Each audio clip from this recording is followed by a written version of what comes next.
Bagaimana kesialan adalah soal bagaimana kita mengarahkan orientasi. Kemana kita menghadapkan wajah kita, kesitulah kita memandang. Jika Anda menghadapkan pikiran Anda pada hal-hal suram, Anda tidak menyediakan ruang di dalam kepala Anda untuk memperhatikan hal-hal yang cerah.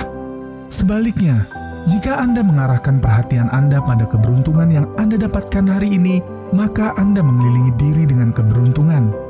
Anda hanya punya kepedulian kepada hal-hal yang Anda maknai sebagai keberuntungan. Kesialan tidak ada, karena ia tidak masuk dalam ruang lingkup perhatian Anda. Dan Anda akan menjadi orang yang bersyukur karena hidup Anda dikelilingi keberuntungan. Namun, jika memang keberuntungan dan kesialan adalah soal pilihan, bagaimana cara orang memilih keberuntungan bagi dirinya?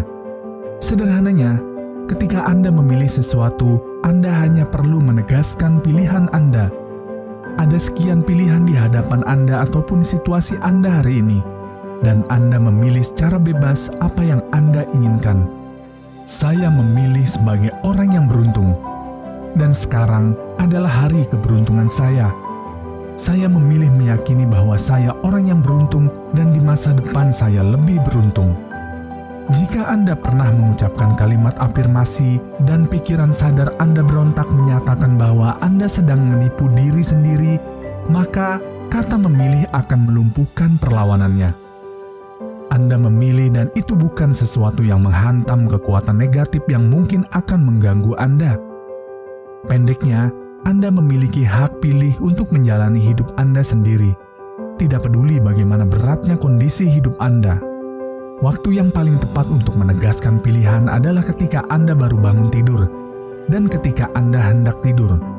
Seorang psikolog dari Inggris, Richard Wiseman, berhasil menyimpulkan karakter orang-orang yang beruntung dan karakter itu bisa ditiru. Menurut Richard Wiseman, keberuntungan itu ada polanya, bisa dipelajari dan dipraktekkan. Psikolog ini ingin meneliti mengapa orang yang selalu beruntung berada di tempat yang tepat di waktu yang tepat pula. Dia mengumpulkan data 400 orang, separuh menyatakan selalu beruntung dan separuhnya lagi menyatakan selalu sial. Setelah melakukan banyak percobaan, dia percaya bahwa sekarang bisa memahami mengapa orang lebih beruntung dibanding yang lain. Dia memulai penelitian dengan memasang iklan di koran nasional dan majalah. Dia meminta orang yang selalu beruntung atau tidak beruntung untuk menghubunginya. Selama bertahun-tahun, sekitar 400-an orang pria wanita dari 18 tahun sampai 84 tahun datang kepadanya. Orang beruntung itu dari berbagai macam latar belakang. Misalnya Jessica, ilmuwan forensik berusia 42 tahun. Dia mengatakan, "Saya memiliki pekerjaan yang saya cita-citakan, 2 anak yang menyenangkan, dan pria yang saya sangat cintai. Luar biasa jika memandang masa lalu saya. Saya sadar saya selalu beruntung di semua hal." Sebaliknya, Caroline, perawat berusia 34 tahun, merasa sebagai orang yang selalu sial. Ia gampang cenderung mudah mengalami kecelakaan. Saat berjalan, ia terkilir karena terperosok ke lubang jalan. Suatu hari tulang belakang cedera karena jatuh. Sampai saat belajar menyetir, menabrakan mobil ke pohon.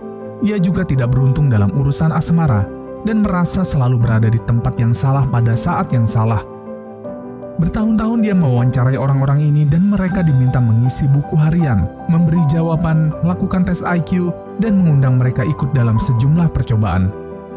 Hasilnya, menurut Wiseman, orang-orang itu memang tidak tahu mengapa mereka selalu beruntung atau selalu sial. Namun, menurut penelitian Wiseman, pikiran dan perilaku mereka yang menyebabkan keberuntungan atau tidak keberuntungan itu. Misalnya saja, bagaimana orang yang selalu beruntung selalu bisa melihat peluang, sedang orang yang sial tidak pernah bisa melihat peluang. Richard Wiseman melakukan percobaan sederhana untuk melihat bagaimana orang bisa melihat peluang atau tidak. Richard Wiseman memberi orang yang beruntung dan tidak beruntung sebuah koran. Dia meminta orang-orang itu menghitung jumlah foto di dalam koran itu. Rata-rata, orang yang tidak beruntung membutuhkan 2 menit untuk menghitung foto. Tapi orang-orang yang beruntung hanya butuh 1 atau 2 detik. Mengapa bisa demikian? Di halaman kedua koran itu terdapat tulisan dengan huruf sebesar 5 cm dan mengisi setengah halaman yang bertuliskan, "Berhenti menghitung." Ada 43 foto di koran ini. Orang yang beruntung bisa melihat tulisan mencolok itu, sedang orang sial tidak bisa melihatnya. Richard Wiseman juga menaruh tulisan seukuran sama di bagian tengah koran. Tulisannya berhenti menghitung. Bilang pada si peneliti jika Anda sudah melihat ini dan mendapatkan 250 pound sterling.